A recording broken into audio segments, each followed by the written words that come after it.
We have July. We have ThorZaIN, and we have a Mouse versus an ST, a Zerg versus a Terran. I am Squiggles, and thank you for joining me for Game 3 between these two players. If you've not seen Game 1 and 2, I have both of them on my channel. Make sure you go and check those out because they were absolutely phenomenal. You wouldn't want to ruin it by watching the Game 3 first, would you? No, of course not. That would be madness. Anyway, getting back, this is going to be on Crossfire, or as I like to call it, the puzzle map, because there is so many little ways to attack through here. You can attack up in here. You can go around this way. You can go over here. Do you want to go this way? You can. If you want to go down here, you can. There's a goal down here, by the way. You can come around this way if you want to. Now, no, I decided I want to go down this way. You can go over here. You can go over here. Are you confused yet? I'm always confused on this map, man, because there is so many ways to attack, and defending is actually kind of weird because of all the different attack paths. You can be like, well, I guess I need to defend here because my natural's here. And if I defend here, then I'm kind of defending this entire area. But this can be a really strong attacking spot. You can attack down here. You can flank from around here. You can just run up into the main. I mean, there's just so many different things you can do. It's very, very crazy. You can see ThorZaIN going to be going ahead and walling off at the top of his ramp, has his supply depot, and throwing down a barracks as well. Non-stop SCV production because ThorZaIN is pro. And over here we have July going to be doing non-stop drone production because he is also a pro, and it looks like he is going to be going for, oh, look at this. It's now this is a 1v1 map, so they know exactly where each other is spawning, and it's not the closest rush distances, but not far by any means. And July is still going to opt for that very, very economic 15 hatch first, and now we're going to have to see, is he going to go ahead and get gas, or is he going to go ahead and get a spawning pool? Looks like it's going to be a spawning pool before gas, so July really going to focus on spitting out those drones, or hatching out those drones, making omelets with drones, and just getting a whole bunch of them out before he does anything else, because he wants to get ahead in his economy, and when he gets ahead in his economy, then he just gets out of control. July, of course, being one of those guys who is so good at being defensive and just droning, and then when he decides, it's like a switch snaps in his brain, and he's like, I'm going to kill him now. And then it's just like non-stop pure aggression until either he is out of money or you're dead. So that's the way July plays, and you really got to be careful because he's all kind of aggro.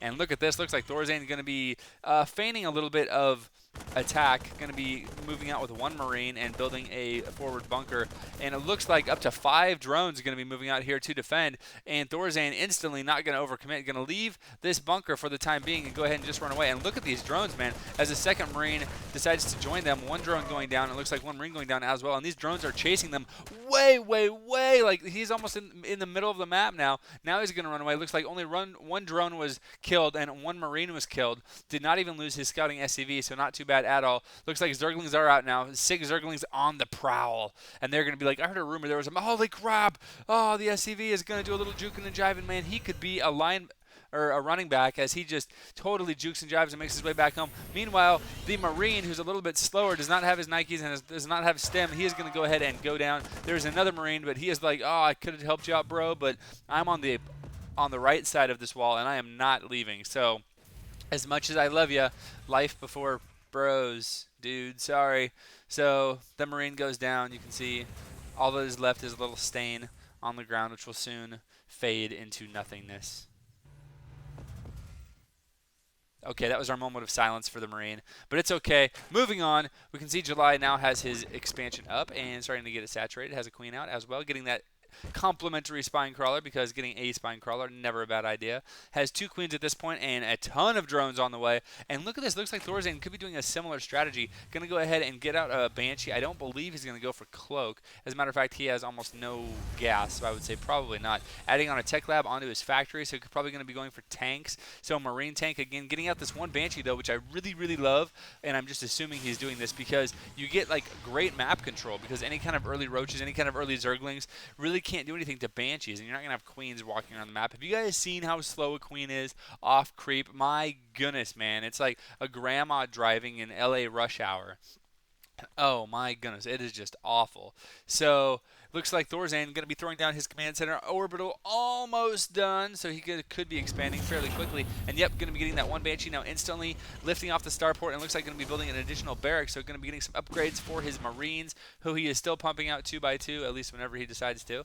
Not a big deal, not a big deal. Continuing to get out SCV is the more important unit to be building nonstop, and it looks like tanks going down as well as siege mode. Siege mode before tank, that is kind of interesting to note. I do like that, and it looks like a Banshee now going to be doing some, going to be doing some clearing out of the watchtowers. This Zergling sees him coming. Great reaction by July and is going to be running away. So the whole reason that Banshee went there was just to deny the watchtowers, but it looks like July just kind of ran his Zerglings away, then ran him back. But here comes the Banshee now, has a couple of kills up to, boom, getting a couple more, nice job. And that Banshee, man, is just able, looks like he got 4 drone kills there. I'm going to check and make sure. Looks like ThorZaIN has actually killed 5 workers at this point, July killing 1. And if we look at their army tabs overall, you can see July is ahead by about 10 workers already. My goodness, now make it 8. But ThorZaIN way ahead in army supply too, and that makes their supplies about the same. And you can see here's another cool little trick: is if you're going to get your early orbital command, but maybe it's not quite safe to expand yet, you want to make sure you have enough siege tanks to defend. Maybe you want to make sure you get like a stem or something. He's getting combat shields before a stem. That's cool because combat shields is so much quicker to research than stem is. If you're only going for one racks with a tech lab. So what you can do, what I was saying, is you can just keep it in here and just oversaturate your main, and then whenever you move out, you're like, okay, that's fine, I'll just finish saturating my natural, which is almost completely saturated already because of all the workers that I made. So you can see that's exactly what ThorZaIN is doing, and good amount of workers already at his natural, so very nicely done. Oh my goodness, Overseer getting a little bit over anxious there, and he is going to pay with his life. You heard it here first. There was a little bit of that happened, and down he went. Okay, now it looks like July is going to be going for a Spire, so it looks like July going to be going for Zergling, and is there a Baneling nest down? Yes, there is. So it's going to be Ling, Baneling, and Muta again. A very, very good composition against the Marine tank. Actually, Marine tank is good too. So both these guys going with optimal unit compositions, or at least very standard unit compositions in this matchup at this point in ZvT game.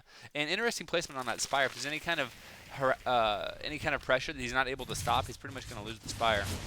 And speaking of pressure, here comes 3 tanks with siege mode and Marines. They do have combat shields, and look at this, there's also a Banshee, which is absolutely going to get destroyed by these Queens. And it looks like 2 Queens almost going down, but not quite. Banelings, here they come! And oh, lots of Marines getting taken down, and actually Marines getting kind of sandwiched by this tank, and oh my goodness, only 4 Marines left at this point. Going to be killing off a few Spore Crawlers. Those are creep tumors. Yep, there we go. Yay! And it looks like more Marines streaming down for ThorZaIN. Only has 3 tanks left at this point. He did have 3, and then this guy, aw, look at this. That's tank love. So July looks like he is putting down a macro hatchery at his natural as well, instead of taking a quick third. And here we go. This is what I was talking about. It's like, oh, look, you have guys right here. That's fine. I'll just go around here. Not a big deal. Pff, I can do whatever I want. So now we have Zerglings who are going to be reinforcing and cutting off reinforcements, actually. And Vikings actually surprisingly good against Zerglings if they land. So now it looks like ThorZaIN going to be very, very slowly moving in here. Spine Crawler taking it for the team. Just, you know, being like, it's okay, you can shoot me, it's fine, I know my role. And now Zerglings are going to be coming in, Mutas as well, and they're going to be focusing down these Marines, because as soon as the Marines go down, then these Mutas are going to be able to clean up all of these siege tanks for free. 13 kills on that siege tank, by the way, 14 kills on that one, 7 kills on this one. So the siege tanks have done just a phenomenal job in doing a lot of damage, but they are going to be taken out now by the Mutas, and it looks like ThorZaIN's like, actually, I don't have enough stuff. I only have 3 Marines, so I got to go ahead and fall back. And this is actually really bad. If he loses this tank and these 2 medevacs, that's going to be huge. Tank is under attack, and it looks like he may, in fact, lose this tank. Yes, tank does good. Oh, great job by ThorZaIN picking up the tank, but it looks like, oh, it is all for naught as the medevac goes down. Nice little micro, though. And it looks like here comes a lot of Zerglings, and oh, the bunker, the hero bunker that keeps ThorZaIN in the game is going to go ahead and stay alive. July is going to be expanding during all of this aggression, so great job by July. Going to be poking at the fringes with his Mutas, trying to get stuff out of position. You can see Banelings morphing. Oh my goodness, 8 Banelings, 14 more Zerglings on the way as well. Sniping off a missile turret right here, and now it looks like Banelings and Zerglings are going to be running in here, getting a good surround on the bunker, and siege tank shots going down. Great position siege tank. That's actually really, really good. but it looks like, oh no, there's only one missile turret. Down it goes, and now this natural is just totally on the defensive. It is really, oh man, it's looking bad for ThorZaIN right now. July taking a 40 supply lead, my goodness. And July not getting over eager, just going to move in here again, maybe snipe another missile turret. Looks like he will in fact do that. Missile turret has 1 kill, so not too terribly shabby. But oh, another missile turret, and July is going to have to back off, but not before he finds a little sweet spot and manages to do a little bit more damage to the buildings. And now he's going to go ahead and run back, losing 1 more muta. But it's okay because he is going to come back, scout in here, maybe pick up a medevac. That would be huge. Oh, no, running his guys right over. A little bit of indecision there. Costs him another muta, and now he's going to have to back out. Maybe, no, never mind. July knows better than I do. But he has lost 3 mutas now, and it looks like, wow, a little bit of sloppy play from July. And it looks like ThorZaIN has closed the supply gap, only down by 30 supply now. But look at this. Looks like July going to be taking the gold as well. And right now it is 3 bases on 2 bases, which is kind of okay. But, I mean, you want to not let the Zerg get more than 1 base ahead of you. And especially if it's the gold base that they're getting. Oh, my goodness, that's terrible. But July, look at this. Just so many. He has 15 drones that are being produced. My goodness. Oh, Larva is just so good in the mid to late game.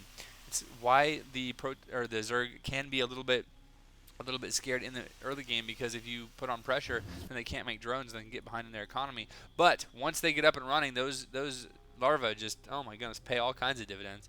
And you can see now ThorZaIN going to be doing his best to deny this expansion, but or at least know when it goes down. But the problem is July not going for that one. He went over here for the little bit longer away expansion, has that, and that has been going for quite a while, as well as taking the gold. So ThorZaIN maybe with a little bit of misinformation is going to be like, well, he hasn't expanded yet, so I guess I'm okay. Looks like ThorZaIN going to go expand right now, but oh my goodness, look at this annoying Zergling by July.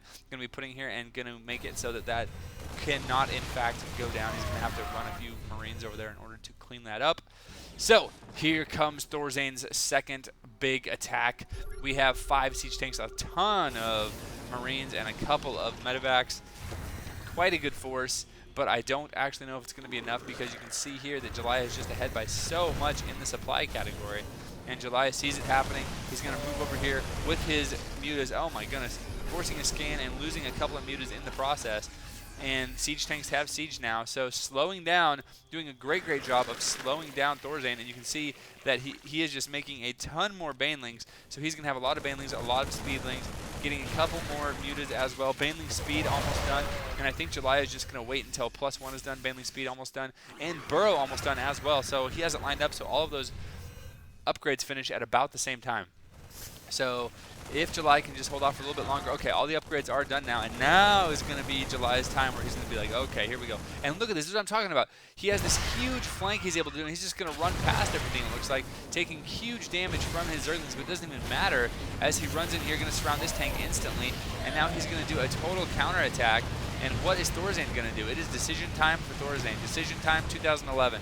What is ThorZaIN going to do? Is he going to go ahead and push forward, or is he going to go ahead and run back? It looks like he is going to be running back with some of his units, and his siege tanks are now just totally spread out in all kinds of different positions. Looks like this orbital, oh my goodness, is it going to live? No, Maya wasn't quite able to get that mule to land in time, so that expansion does go down. He's going to be lifting off the orbital now in his main and going ahead and flying it over there, and he is way oversaturated at his third with this planetary, but really at this point it is one mining base versus there's a gold up, and there is this base up for July, as well as this base, which is not totally mined out yet. So July way ahead as far as income. If we check the income, look at this. He's ahead by almost 1,000 minerals per minute. And look at the gas as well. My goodness. 51 harvesters versus 75. And here comes what could be the final attack. Tons of banelings and zerglings and mutas running in here.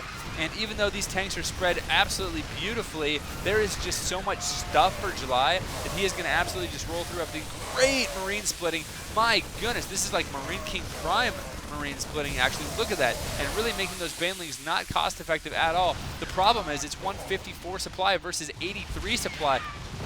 And all of these medevacs going to go down as well. And so July with just such a huge advantage right now. And I don't think there's even any kind of Thors or anything out. So this is just going to be absolutely crazy for ThorZaIN to go ahead and deal with, as he has just a handful of Marines and a tank. Here comes lots of Zerglings and these mutas as well, and they're just going to be doing tons and tons of damage, and I don't think that ThorZaIN is going to be able to recover from this. He is down by about 100 supply right now. There's the GG, well played. So July going to take this game down and take the series as well. 2-1 over ThorZaIN. Absolutely epic play from both of these players. This was one of the better and one of the closest matches that I think there was at DreamHack. Don't quote me on that, but I really enjoyed casting that. It was absolutely an epic game between these two players. Both of them absolutely phenomenal. Thank you so much for joining me for these casts. I hope you enjoyed it, and I will see you guys in the very, very, very, very near future. Have a good day, guys. You guys rock.